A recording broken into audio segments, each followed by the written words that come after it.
Hello friends, स्वागत है आपका मेरे यूट्यूब चैनल फैक्ट विद प्रकाश में। आज हम जो है BRL 101 रिटेलिंग का अवलोकन के कुछ जो है महत्वपूर्ण क्वेश्चन देखेंगे। इससे पिछले भी वीडियो हमने 2-3 वीडियो बनाया है इसी पर।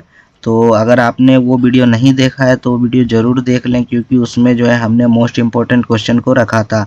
और इसमें जो है हम 8 नंबर में जो है आपका क्वेश्चन जो रहता है 3 या 4 क्वेश्चन यहाँ पर देते हैं, जिसमें से 2 का संक्षिप्त टिप्पणियाँ करना होता है। 10-10 मार्क्स का ये आपको देखने को मिलता है। कुछ इस प्रकार से वो क्वेश्चन रहता है, सभी का देख सकते हैं। कुछ इस प्रकार से क्वेश्चन है, इसका जो है हम आंसर देखने वाले हैं, क्योंकि इन्हीं सब में से किन्हीं 2 का जो है आएगा हमारे एग्जाम में। तो सभी को हमने सेलेक्ट किया है और उसका आंसर को तैयार किया है, उसी को हम जो है इस वीडियो में देखने वाले हैं।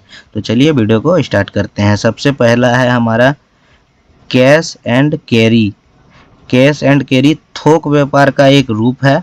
इसमें सामान खरीदने वाले आमतौर पर छोटे व्यवसायी या खुदरा विक्रेता थोक विक्रेता के गोदाम या स्टोर पर खुद जाते हैं, अपनी पसंद का सामान चुनते हैं, उसका नकद भुगतान करते हैं और सामान को खुद ही ले जाते हैं। इसमें थोक विक्रेता खरीदार को कोई क्रेडिट उधार नहीं देता। थोक विक्रेता खरीदार के साथ एक सामान पहुंचाने की जिम्मेदारी नहीं लेता। इसका मुख्य लाभ यह है कि कम परिचालन लागत के कारण सामान सस्ते दामों पर मिल जाता है। हम जो है टॉपिक का छोटा छोटा ही संक्षिप्त में देखेंगे, इसे आपको जो है समझने का है, समझिए, इसके बाद आप इसे लिख पाएंगे।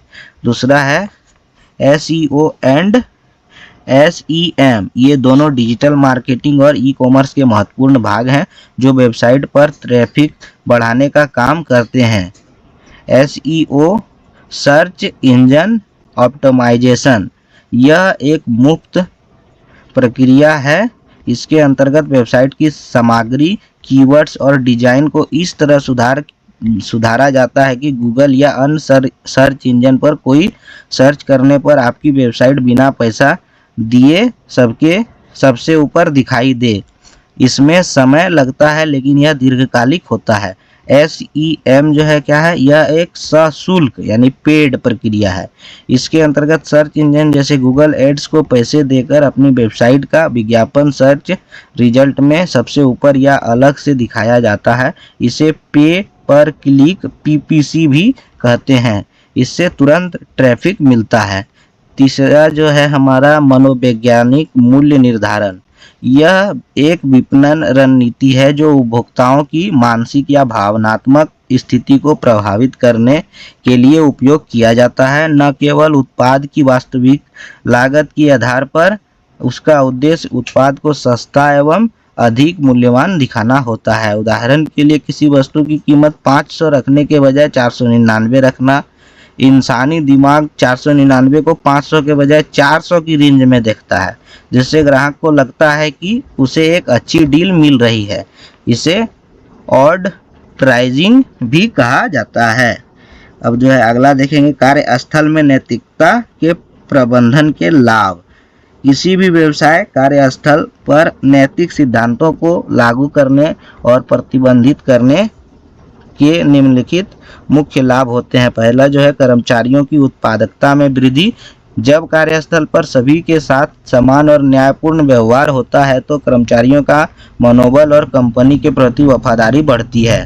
दूसरा जो है सकारात्मक छवि। समाज और बाजार में कंपनी की प्रतिष्ठा मजबूत होती है, जिससे ग्राहक और निवेशक कंपनी पर भरोसा करते हैं।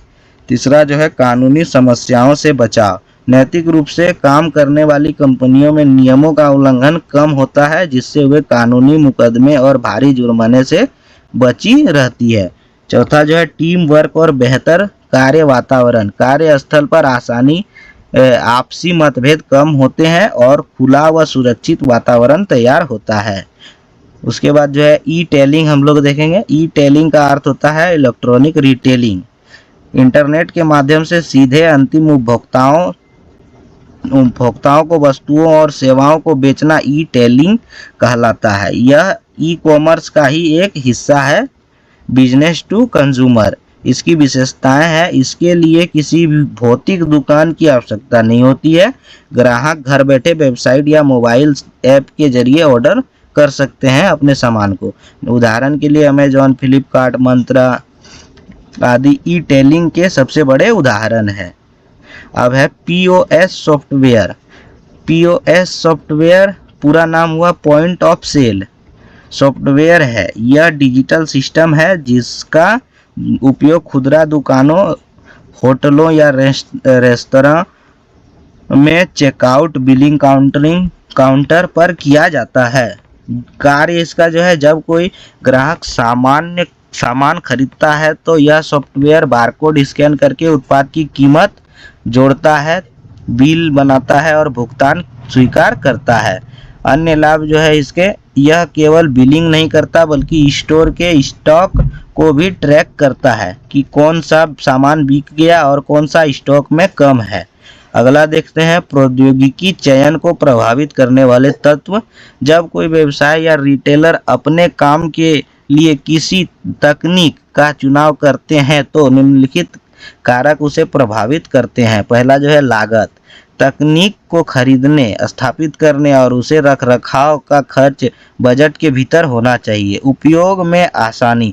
तकनीक ऐसी होनी चाहिए जिसे कर्मचारी आसानी से सीख सके और ग्राहक से बिना किसी परेशानी के इस्तेमाल कर सके।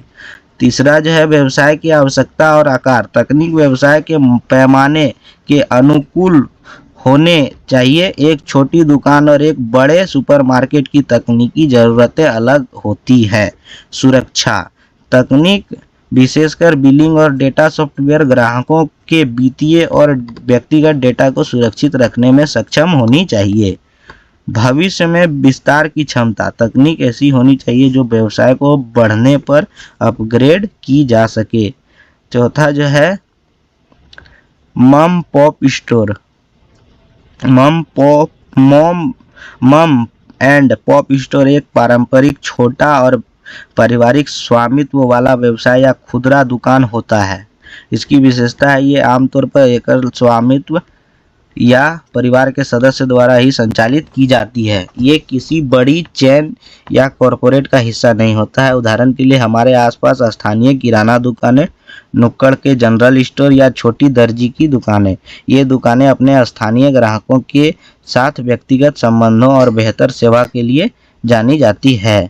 तीसरा जो है उपभोक्ता संरक्षण अधिनियम 1986। ये क्वेश्चन जो है इम्पोर्टेंट है। इस टॉपिक पर क्वेश्चन, बड़े भी क्वेश्चन आ सकते हैं। भारत में उपभोक्ताओं के हितों की रक्षा करने के लिए उसके साथ होने वाली धोखाधड़ी को रोकने के लिए यह एक ऐतिहासिक कानून था। हालांकि अब इसकी जगह नया अधिनियम 2019 में आ चुका है। उद्देश्य इसका था अनुचित व्यापार प्रथाओं, मिलावट, कम तोलने और भ्रामक विज्ञापनों से उपभोक्ताओं को बचाना। त्रिस्तरीय शिकायत निवारण मंच। इसके तहत उपभोक्ताओं की शिकायतों की सुनवाई के लिए 3 स्तरों पर अदालतें बनाई गई: जिला स्तर, राज्य स्तर और राष्ट्रीय स्तर। मुख्य अधिकार जो है इसके तहत उपभोक्ताओं को सुरक्षा का अधिकार, सूचना का अधिकार, चुनने का अधिकार और सुनवाई का अधिकार दिया गया। आगे देखते हैं खुदरा व्यापार में गैर नैतिक व्यवहार। खुदरा व्यापार में अधिक मुनाफा कमाने या प्रतिस्पर्धा में आगे निकलने के लिए किए जाने वाले गलत और अनुचित कार्य गैर नैतिक व्यवहार कहलाते हैं। इसके कुछ मुख्य उदाहरण हैं भ्रामक विज्ञापन, उत्पादों के बारे में झूठे दावे या छिपे हुए शुल्क लगाना, मिलावट और घटिया गुणवत्ता, अधिक लाभ के लिए वस्तुओं में मिलावट करना या एक्सपायरी डेट बदलकर सामान बेचना, गलत वजन या माप, ग्राहकों को तौलते समय कम सामान देना, कालाबाजारी और जमाखोरी, संकट के समय आवश्यक वस्तुओं को छिपाकर ऊंचे दाम एमआरपी से अधिक पर बेचना, डेटा की चोरी, ग्राहकों के फोन नंबर या कार्ड की जानकारी उनके अनुमति के बिना किसी तीसरी पार्टी को बेचना।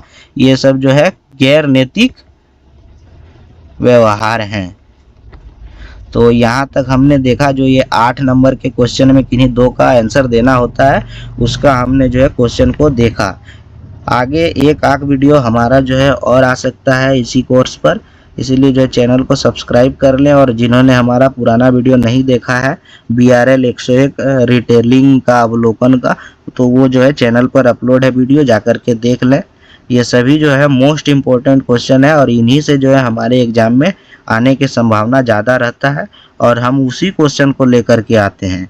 आशा करते हैं ये जानकारी आपको अच्छा लगा होगा, तो वीडियो को लाइक कर लें और हमारे चैनल पर पहली बार आया है तो चैनल को सब्सक्राइब जरूर कर लें। धन्यवाद।